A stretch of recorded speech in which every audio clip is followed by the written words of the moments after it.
Halo, selamat siang teman-teman semua. Perkenalkan di sini dengan saya Agung Adi Wirya Putra. Dalam kesempatan kali ini kita sudah kehadiran seorang narasumber ya, yaitu Kak Virginia Rosa da Silva. Halo Kak Virginia. Halo Kak Wirya dan teman-teman penonton channel Anak Agung Adi Wirya. Iya, terima kasih sebelumnya Kak Virginia sudah berkenan hadir dalam diskusi kita kali ini. Oh ya, sebelumnya eh, Kakak panggilannya siapa ya? Boleh dipanggil Kak Vivin. Oke, Kak Vivin, siap-siap. Sekarang Kak Vivin posisi sedang di mana, Kak? Sekarang sedang di Yogyakarta, Kak. Oh, sedang di Jogja. Siap-siap-siap. Kebetulan saya juga dulu kuliah di Jogja dan Kak Vivin ini teman alumni jadinya ya, teman satu Iya, angkatan betul.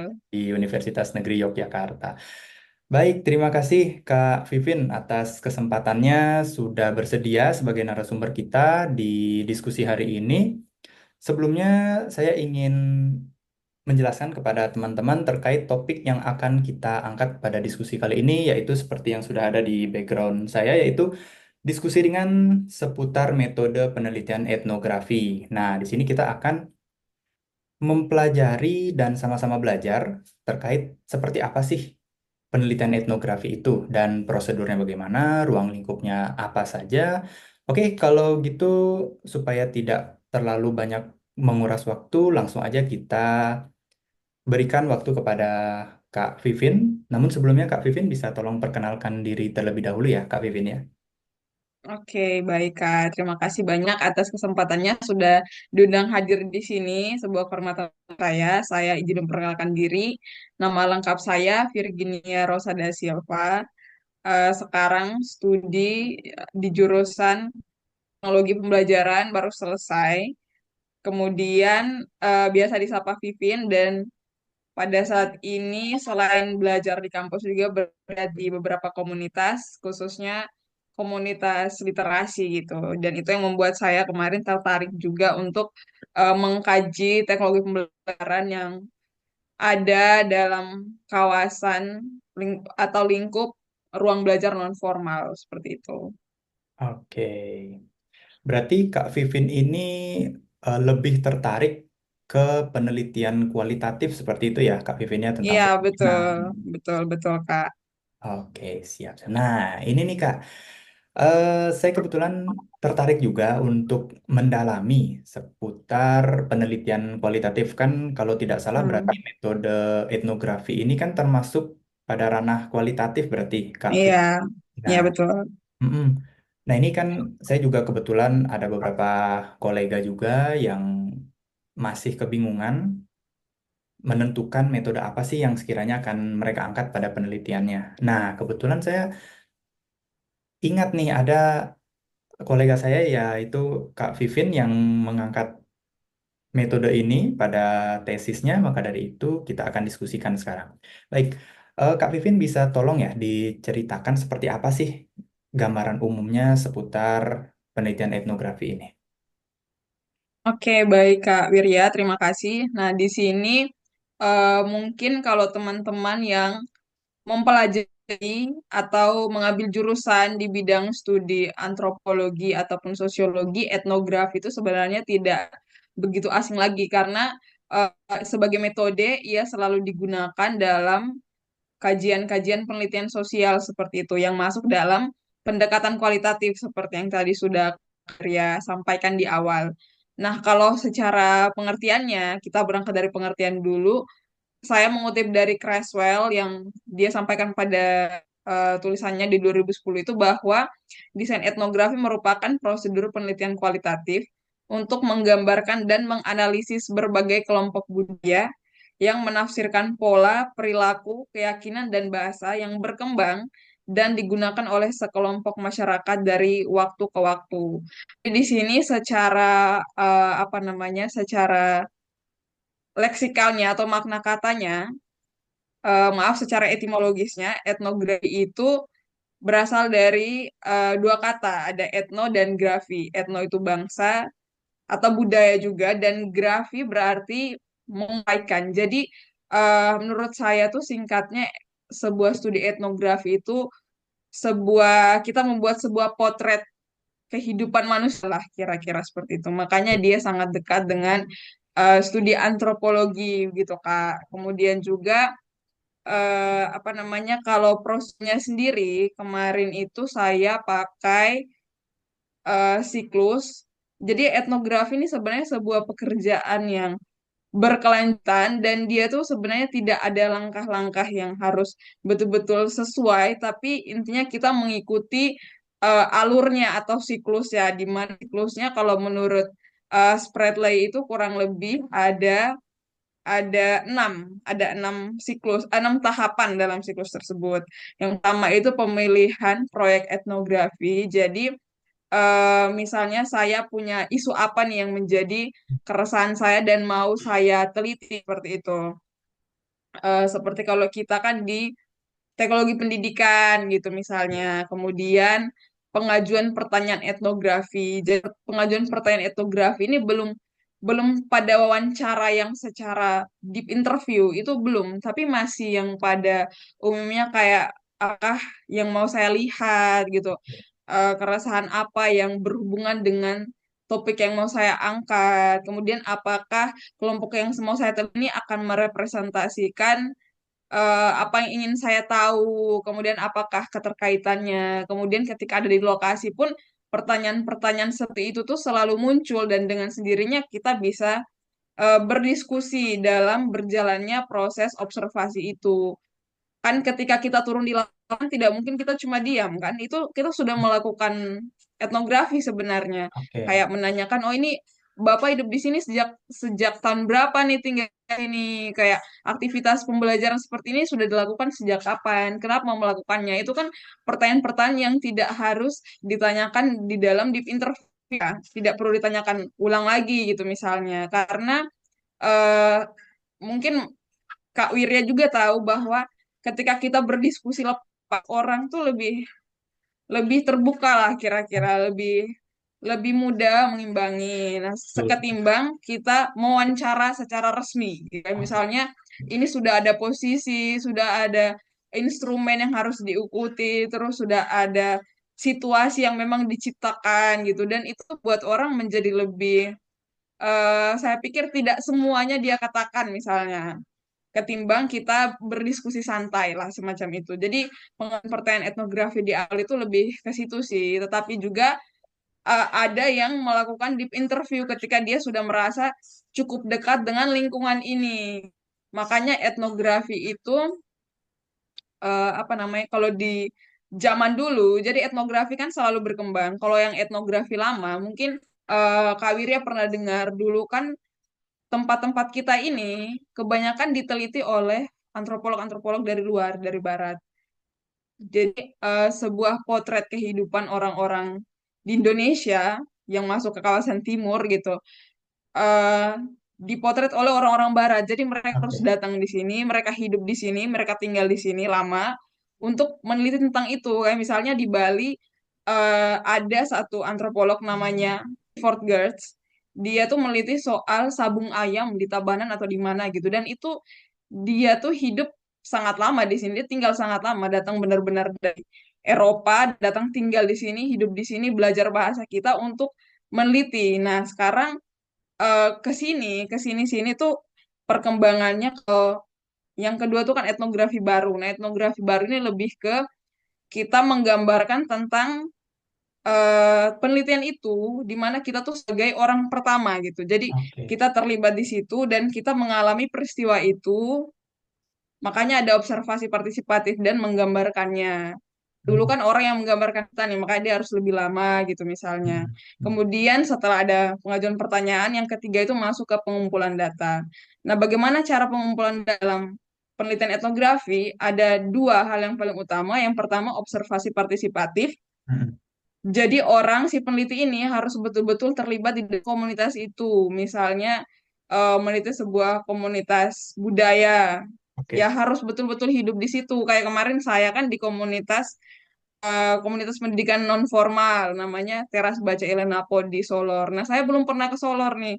Itu pertama kalinya. Jadi betul-betul hidup di sana sama orang-orang di sana. Kemudian eh, terlibat dalam komunitas itu, sehingga kita menulisnya tuh dari sudut pandang kita sebagai pelaku, tidak hanya deskriptor, kira-kira seperti itu. Kemudian yang keempat, membuat rekaman etnografi. Nah, di sini potretnya tuh bisa dilakukan dengan berbagai cara. Oke. Bisa tadi ketika ada deep interview kita merekam kan. Itu apa namanya? Cara pengumpulan data yang paling umum dalam penelitian sosial, dengan deep interview dan merekamnya. Kemudian kalau etnografi yang paling penting itu sebenarnya catatan lapangan menurut saya. Ya. Karena di lapangan tuh di awal-awal tuh pasti kita bingung Kak. Penelitian saya ini arahnya kemana ya? Karena Mhm. inti dari etnografi itu kan menemukan hal-hal yang unik gitu. Oke, Untuk ya. menemukan hal-hal unik, kita harus betul-betul di situ dan beraktivitas dengan mereka karena kadang tidak ada diwawancaranya gitu Iya. misalnya. Dan itu ketika kita menyusun masuk ke bagian analisis data etnografi itulah baru kita melihat kayak oh ada fenomena atau apa namanya, ada fakta atau hal-hal unik yang munculnya berulang dari Oke. beberapa potret atau setting gitu, itu munculnya Mhm. berulang dianalisis kemudian dituliskan sebagai sebuah hasil penelitian. Nah, itu bisa juga kumpulan data tadi dengan foto, dengan video. Jadi mereka tuh kayak saling cross check gitu antara satu untuk data dengan data yang lain. Nah, ini Eh maaf Kak ah, Vivin, saya izin potong dulu supaya nggak terlalu lanjut nanti. Nah, ini karena tadi hmm, saya sempat eh, gini ya, sempat ke-trigger seputar eh, apa itu etnografinya. Kan Kak Vivin bagi jadi dua hmm, kan tadi kan sesuai penjelasannya yaitu etno dan graf. ya, Nah, etno itu kan tadi Kak Vivin sudah jelaskan terkait dengan budaya gitu Kak Vivin ya. iya, ya. Nah, berarti penelitian etnografi ini apakah kita sebagai peneliti itu akan mempelajari sebuah budaya baru atau misalkan kita itu bagaimana Mbak sebenarnya? Apakah Oke. nanti misalkan contoh kan kalau kan di Indonesia ini kan banyak sekali ada budaya ya. Apakah kita Mm-mm. menilai budayanya apa ataukah bagaimana Mbak seputar budaya itu Kak? Mm. Hmm. Oke. Eh, boleh kan nanti kalau dalam diskusi kita berjalan interaktif saja gitu. Oke Kalau mau oke, ditanyakan langsung gitu. boleh siap. Nah, di sini budaya itu sebenarnya kan sebuah singkatnya tuh kayak sekumpulan pengetahuan, kepercayaan, nilai-nilai, norma, bahasa adat istiadat, praktik, atau artefak yang dikembangkan gitu. Jadi budaya di sini tuh sebenarnya tidak hanya kalau mungkin kita selama ini kan dalam pengetahuan pembelajaran kita tuh cenderung kayak mengenal budaya itu sebagai diidentikan dengan istilah adat gitu misalnya. Oke ya. Bicara budaya berarti budaya Bali, budaya NTT, budaya Timor gitu. Eh, Identik dengan simbol-simbol. Padahal sebenarnya budaya ini lebih luas daripada itu dan itu merujuk pada nilai dan keyakinan, budaya agama gitu. Itu masuk di Oh, dalam lebih ke kemudian kebiasaan berarti bahasa. ya. Bahasa, Oke. norma dan aturan sosial, adat dan tradisi, seni simbol, institusi sosial, misalnya itu semua masuk di dalam kajian budaya ini gitu. Jadi dalam etnografi kita memotret itu, makanya ada jenisnya. Ada etnografi makro dalam lingkup yang besar, ada Hmm. etnografi mikro. Nah, Oke. etnografi makro itu kita meneliti sebuah masyarakat yang kompleks misalnya kayak cara hidup orang Bali misalnya. Nah, di Oke. situ Ya. kan ada berbagai suku tuh, ada melibatkan berbagai latar belakang masyarakat di situ. Apa yang dipotret di situ. Apa kan kita kan sudah menyusun rumusan masalah katakan atau Hmm. topik utama yang mau kita angkat. Berarti difokuskan ke situ. Apakah kamu mau mendeskripsikan, apakah kamu mau apa tapi pada umumnya tuh mendeskripsikan dan menganalisis sebenarnya. Tapi bisa Oke. juga kamu mau melakukan apa, di situ bisa kamu teliti. Misalnya kayak saya misalnya mau meneliti tentang tempat ini, saya mau lihat kira-kira mereka tuh budaya belajar matematikanya tuh seperti apa kebiasaan mereka gitu. Kemudian, oh ternyata mereka tuh belum bisa nih pakai belajar matematika dengan metode-metode yang masih konvensional gitu. Jadi anak-anak tuh kurang paham kayak perkalian angka 1 sampai 10 tuh mereka harus menghafal dulu. Padahal sebenarnya kan kita pakai jari matika atau misalnya cuma bisa pakai penjumlahan bersusun biasa atau perkalian bersusun biasa padahal bisa pakai metode gasing juga. Nah, di situ saya juga bisa mendesain kegiatan di situ dan membantu mereka dan itu Hmm. digambarkan. Jadi sebenarnya bebas tadi Mas, entah kita mau memotret aktivitas itu meneliti bagaimana interpretasi mereka terhadap Oke, aktivitas yang mereka lakukan atau dampak dari apa yang mereka lakukan, apakah kita mau tahu perspektif mereka seperti apa. Nah, itu bisa, tapi juga bisa yang tadi kita juga ikut mendesain dan melakukan sesuatu itu sangat bisa dan tergantung pada penelitian kita lagi gitu. Nah, sedangkan kalau untuk yang etnografi mikro, dia tuh lebih lebih kecil lagi. Kalau oke, misalnya pada satu kelompok sosial itu masih masuk di makro karena kita mempelajari berbagai manusia di situ. Tetapi kalau sudah masuk ke etnografi mikro berarti sudah lebih kecil. Misalnya apa namanya merujuk pada identitas atau kebiasaan. Bentar saya pikirkan. Contoh kecilnya itu kayak eh, apakah kebiasaan menyapa orang doktor atau profesor di dalam institusi kampus itu menunjukkan sebuah makna egaliter misalnya. Nah, jadi hal-hal kecil seperti itu tuh bisa bisa diteliti dengan metode etnografi gitu, masuk dalam lingkup etnografi mikro tadi. Jadi lebih kecil lingkupnya gitu. Apakah dengan kita selalu menghormati orang dengan bilang profesor segala macam, apakah membuat adanya secara tidak langsung terbentuk sebuah kelas sosial yang membuat orang cuma segan kalau posisinya lebih tinggi kah. oke, Nah, jadi ya. itu tergantung lagi apa teori-teori yang kita pakai untuk menganalisisnya gitu kira-kira. Nah, ini Kak. Itu sih Mas. Oke, terkait dengan penelitian etnografi ya pada ruang lingkup pendidikan atau akademik itu, kan tentunya skripsi, disertasi, atau tesis itu kan tentunya kita ada batasan waktu ya, ada limit ya. Karena Iya, iya, kalau iya. kita meneliti terlalu lama, itu kan otomatis berpengaruh juga pada lamanya kita kuliah, seperti Mm, itu. Nah, mm, kira-kira etnografi ini kalau semisal ada teman-teman yang ingin mengangkat di skripsinya atau di tesisnya itu etnografi, itu bagaimana kita bisa mendapatkan data yang bisa dibilang valid ya? Karena kan tadi Kak Vivin jelaskan, kan etnografi itu kita harus menyelami, harus berada di tempat itu, harus mm, mengamati, berarti ya. cara tidak langsung kita nggak mungkin hanya 1 hari 2 hari aja dong untuk Mm, melaksanakannya mm, kan. Ya mungkin bahkan 1 bulan pun kayaknya kita belum tentu bisa mengenal budaya iya. seperti itu. Mm, mm, Nah, jadi gimana nih Kak Vivin terkait dengan mahasiswa yang ingin mengangkat seputar etnografi? Karena kalau semisal contoh, anggaplah ada dosen atau profesor yang mm, ingin mengangkat etnografi kan orang-orang tersebut kan dia tidak tidak terpatok dengan durasi kuliah kan karena mereka sudah mm, bekerja seperti itu. Jadi mau mereka 6 tahun meneliti pun tidak masalah gitu. Tapi kalau iya. bagaimana Kak Vivin? Kira-kira berapa lama ya mungkin untuk level mahasiswa itu bisa Mm, memperoleh data yang valid lah dalam mm. penelitian etnografi gitu, Kak Vivin. Oke. Eh, baik, Mas. Saya coba jawab, Kak.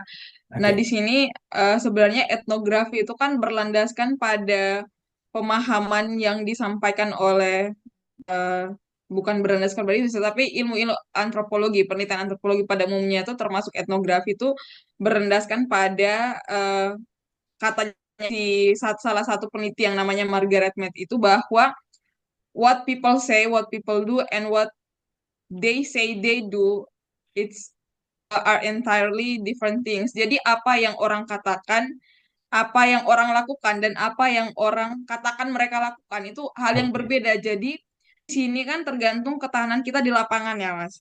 Jadi Mm-mm. ketika kita turun ke lapangan nanti, apakah memang kamu punya kemampuan untuk beradaptasi dengan baik dan juga bisa mendapatkan informasi itu. Kemudian juga kalau misalnya di dalam ranah pendidikan sebenarnya khususnya mahasiswa yang mau meneliti Ya. sebenarnya tidak tidak terlalu lama sih dalam penelitian etnografi yang saya lihat itu kebanyakan itu minimal ya minimal itu 3 bulan Oke. minimal itu Ya. 3 bulanan tapi tergantung lagi apakah dia betul-betul di lapangan itu dia sibuk beradaptasi ikut sama orang rame-rame kemudian melihat apa yang dilakukan ikut bersama mereka apakah dia seperti itu tapi kalau misalnya dia ke sana dia takut beradaptasi dan dia lebih banyak di dalam ruangannya dan menulis, saya pikir 3 bulan itu tidak cukup, Kak. Tapi Oke. tiga Ya. bulan itu sudah paling minimal sih kalau menurut katanya pembimbing saya, Prof. Bayu itu sudah bisa gitu. Intinya kamu betul-betul bekerja di lapangan dan memang dalam pendidikan kan isu kita tidak begitu, atau rumusan masalah yang kita angkat, apa yang mau kita lihat kan tidak terlalu besar lingkupnya seperti yang dilakukan oleh profesor-profesor tadi yang Hmm. kakak katakan sebelumnya. Karena memang kalau kita lihat penelitian etnografi secara internasional itu pada umumnya mereka tuh sampai menulis sebuah etnografi sampai menjadi buku itu durasinya tuh minimal 1 tahun memang. Oke, Kayak ya, lama sekali. betul Jadi betul. kalau misalnya sudah tahu lingkungannya, apa yang mau kita angkat dan kita mudah beradaptasi, 3 bulan itu cukup menurut saya. Dan lingkup kita kecil yang mau Hmm. kita lihat seperti itu. Oke, berarti kalau semisal ada mahasiswa yang ingin mengangkat terkait etnografi, penelitian etnografi, Hmm. berarti mereka itu harus menentukan dulu ya, kira-kira batasannya apa sih yang akan Hmm. saya teliti. Iya, Kita iya. minimal sudah kebayang kira-kira Hmm. ya mungkin bayangan kecil lah seputar budaya bagaimana, apa yang akan kita angkat, dan juga tentunya rumusan Hmm. masalahnya itu berarti harus benar-benar sudah dikuasai Hmm. terlebih dahulu ya untuk mempersingkat waktu. Iya, iya. Kak Vivin. Oke. Iya, betul. Mm-mm. Siap, siap. Nah, terkait dengan etnografi ini, Kak Vivin, kan Kak Hmm. Vivin juga kan S2-nya kemarin mengambil teknologi pembelajaran. Nah, Hmm. kira-kira etnografi ini dalam teknologi pembelajaran itu seperti apa bentuknya, Kak Vivin? Dan yang Kak Vivin lakukan di Sorong kemarin itu apa? Maksudnya Oh, oke, etnografi Kak. seperti apa? Ya. Iya. Kemarin itu saya penelitiannya di Solor. Oh, di Di Solor. Sorry, Solor, sorry, maaf. Maaf, di iya, Solor ya, ya. Solor, Solor. Solor itu salah satu pulau kecil di NTT. Oh, di Kecil sekali NTT. dia dan tapi dia masih masuk itu di Kabupaten Flores Timur secara administratif. Ya. Tapi secara geografis dia itu berdiri sendiri. Nah, sedangkan kalau di teknologi pendidikan, teknologi pembelajaran kan seperti yang kakak tahu juga bahwa kebanyakan itu penelitiannya tuh Iya, seputar pengembangan R&D lah.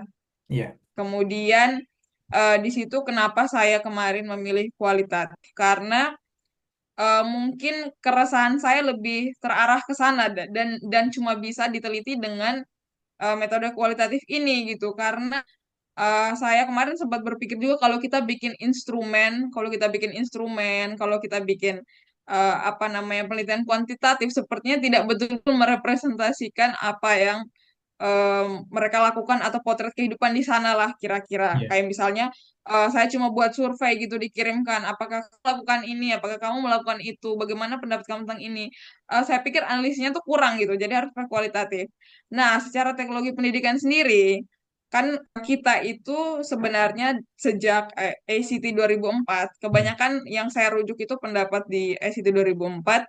Nah, di situ kan sebenarnya sudah dijelaskan bahwa lingkup pendidikan itu berkembang Iya. dari yang tadinya positivistik ke konstruktivistik sekarang. Kalau dulu Oke. kan teori belajar yang dirujukan kebanyakan behavioristik ya, kalau di Hmm. R&D, kemudian Betul. di pengembangan gitu tuh, kebanyakan lebih ke situ sama kognitivistik gitu.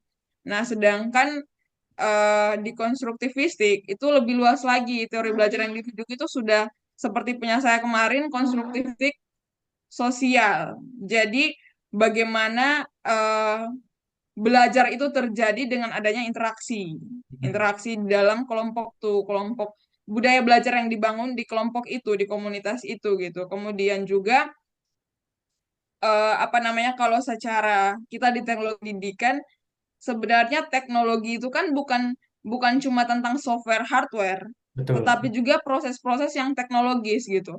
Bagaimana dia menyesuaikan dengan masalah yang ada. Jadi masalah di sini tuh bukan cuma nalar kritisnya kurang, bukan cuma sesuatu yang bisa diukur gitu, tetapi juga bisa masalah yang ada. Kayak misalnya di Solor kemarin memang kenapa di NTT itu kan sebenarnya Kak yang menariknya tuh banyak komunitas-komunitas kreatif semacam si Teras Baca Elenapo ini banyak Iya. komunitas belajar yang dibentuk untuk membantu masyarakat belajar di situ. Nah, Iya. kenapa masyarakat menginisiasi ini? Karena disparitas pendidikan yang ada itu jauh di Indonesia. Hmm. Kayak contoh sederhana, kurikulum kita kan selalu berubah tuh. Iya. Sedangkan di apa namanya di tempat-tempat yang daerah afirmasi lah katakan seperti di NTT sumber daya manusianya tuh belum siap gitu untuk Ya, menyesuaikan sama perubahan kurikulum ini. Makanya kenapa butuh waktu yang lama dan masalahnya di sini ya tentu bukan kurikulumnya. Kurikulumnya memang harus terus berubah kan karena kita menyesuaikan sama perkembangan zaman. betul. Tetapi pelatihan yang dikasih apa namanya kalau di TP kan kita bahas soal pelatihan juga. Nah, intervensi-intervensi itu sudah dilakukan secara merata, secara menyeluruh untuk seluruh wilayah di Indonesia gitu. Padahal masing-masing daerah punya kebutuhannya sendiri-sendiri, entah fasilitasnya, SDM-nya yang kurang bagus kah, gurunya yang kurang. Itu kan harus disamakan dengan dikasih pelatihan, pelatihan kurikulum Oke, merdeka betul. misalnya. Ya, Nah, kemudian ada guru penggerak nih. Guru penggerak kan kesempatan yang untuk ikut itu pun ada seleksinya misalnya. Kemudian juga jaringannya bermasalah di tempat itu kan hal-hal yang harus dipertimbangkan. ya, Kemudian di tempat itu juga apa namanya lingkungan masyarakat itu kurang memberi dukungan kepada si anak ini untuk belajar gitu. Misalnya orang tuanya tuh kebanyakan merantau dan sibuk bekerja, anaknya ditinggal ke tetangga, ditinggal ke neneknya. Jadi perhatian apa ya secara emosional itu kurang gitu. Mungkin kita oke, sekarang bicara tentang peningkatan kualitas belajar anak misalnya dari sisi sekolah, tetapi kita lupa bahwa anak ini lebih banyak menghabiskan waktu di rumah, betul. bukan di sekolah. Jadi parentingnya itu yang harus lebih. Nah, bagaimana dia pun di rumah waktunya sudah kurang. Habis itu akses ke sekolahnya pun sulit. Di sana tidak ada apa namanya fasilitas umum seperti itu. Jadi memang kehadiran komunitas seperti ini sebenarnya memberi dukungan secara emosional kepada anak-anak untuk belajar dan juga kepada lingkungan itu untuk mendukung mereka. Nah, ini yang Oke, perlu ya. diperhatikan juga di dalam kajian-kajian teknologi pendidikan. Jadi, di sini strategic desain itu tidak hanya sebatas pada apa namanya yang kita intervensi menggunakan metode, menggunakan model pembelajaran atau model desain, tetapi juga strategic desain yang lain seperti komunitas nih misalnya. Mungkin Oke. singkatnya seperti itu sih, Iya. Kak. Baik, Kak Vivin, ini kita kan waktunya lagi 8 menit aja ya, singkat dari Oh iya, Zoom-nya. Nah, ini ada satu pertanyaan lagi, Kak Vivin. Berarti penelitian etnografi ini sebetulnya outputnya itu apa, Kak? Outputnya itu. Kalau dari ranah teknologi pendidikan, outputnya apa? Kalau hmm, dalam ranah umum, etnografi itu outputnya apa, Kak Vivin? oke. Nah, kalau untuk outputnya itu sendiri, kan saya kemarin kan meneliti soal aktivitas belajar yang terjadi di situ. Jadi, Oke, bagaimana mereka dan saya juga ketika terlibat di situ sebagai partisipan di situ, bagaimana memfasilitasi proses belajar yang terjadi di sana dengan kegiatan-kegiatan yang dilakukan. Nah, kegiatan yang dilakukan kan banyak tuh pembelajaran di bidang lingkungan yang memang tidak menjauhkan dia dari lingkungannya. Jadi dia belajar untuk bisa hidup di lingkungannya, menjaga lingkungan dan seterusnya gitu. Kemudian juga ada di bidang sosial dan beberapa bidang yang lain termasuk pendidikan tuh ada kelas belajar rutin mereka. Nah, ya, bagaimana aktivitas itu terjadi, kemudian bagaimana interpretasi mereka tentang literasi. Jadi literasi di sini ya tidak sebatas pada kemampuan baca tulis, ternyata ada hal-hal yang lain yang dipelajari dan bisa diukur dan diskusikan dengan teori-teori yang dirujuk oleh teknologi pendidikan gitu. oke, ya, Kemudian juga eh, kalau dalam ICT 2018 itu kan dia bicara soal best practice. Nah, kira-kira apa nih model apa nih yang bisa dilihat dari si komunitas ini dan bisa diterapkan gitu, bisa dijadikan model strategi desain untuk tempat-tempat yang punya masalah yang sama. Misalnya di sini tadi kan sudah saya kasih tahu tuh masalahnya. Nah, mungkin eh, apa namanya model pembelajaran inspiratif, model pembelajaran kontekstual yang mereka lakukan, kemudian juga desain-desain yang mereka buat tidak ada di tempat lain itu diterapkan di tempat lain yang punya latar belakang masalah yang sama seperti itu. Jadi oke, itu semacam eh, membuat sebuah teori belajar yang bisa dirujuk lah kira-kira. Mungkin oke. itu sih Kak Berarti studinya. outputnya itu kalau kita simpelnya ngomong itu berarti gambaran terkait apa saja proses yang terjadi di sana, seperti itu, Kak Vivin ya? Ya prosesnya Ah, dan eh, menciptakan teori sih sebenarnya lebih ke oh, arah situ. menciptakan teori. Oke. Oh Sinya iya, gitu. iya. Iya Nah, Kak. berarti outputnya itu bukan berupa kita memberikan saran atau memberikan solusi seperti membuat permainan atau apa. Berarti lebih ke kita menceritakan gitu ya, Kak Vivin ya, berarti ya? Iya, betul, betul. Dan Oke. dan apa namanya mensarannya itu lebih ke model ini nih sudah paten, sudah uji dengan serangkaian penelitian ini dirujuk dengan teori A, B, C dan ini bisa digunakan. Jadi hasilnya Oke. tuh itu bisa digunakan di tempat ini yang masalahnya mirip sama di tempat ini gitu. Hmm, Seperti itu sih, siap, Kak. siap. Oke, berarti secara garis besar penelitian etnografi ini akan menghasilkan sebuah teori baru atau kita Iya, bisa bisa. bilang mengembangkan teori baru berdasarkan Heeh. kegiatan-kegiatan yang kita amati di lokasi penelitian kita. Iya. Seperti itu berarti secara Dan garis besar. analisis yang dilakukan dan analisis yang Oke, dilakukan. Ya, oke, siap, siap. Baik, Kak Vivin, terima kasih atas waktunya, waktu sharingnya. Ini kebetulan kita ada keterbatasan waktu ya dari Zoom. oke. Nah, mohon maaf apabila masih ada pertanyaan yang sekiranya belum terjawab dari teman-teman. Nanti teman-teman kalau ada pertanyaan lagi mungkin bisa komen aja di videonya, Ya, nanti akan betul. kami upload. Dan pertanyaan tersebut akan saya lempar ke Kak Vivin dan mungkin nanti akan ada volume 2 atau volume 3 di pembahasan kita seperti itu. Baik, untuk video kali ini kita cukupkan dulu Kak Vivin. Kita membahas secara garis besarnya dulu ya terkait Ya, etnografi. Apakah nanti ke depannya mungkin Kak Vivin bersedia lagi untuk kita diskusi lagi, Kak Vivin? Siapa tahu ada pertanyaan. boleh. Oke. Siap, siap. Baik, Kak. Baik, terima kasih Kak Vivin atas waktunya. Saya izin untuk stop recording ya, Kak Vivin ya. Ya, terima kasih banyak, Kak, atas kesempatannya. Sehat Ya, selalu. sehat selalu, amin. Terima kasih Kak Vivin, semoga bahagia dan sehat selalu. Terima kasih, Kak.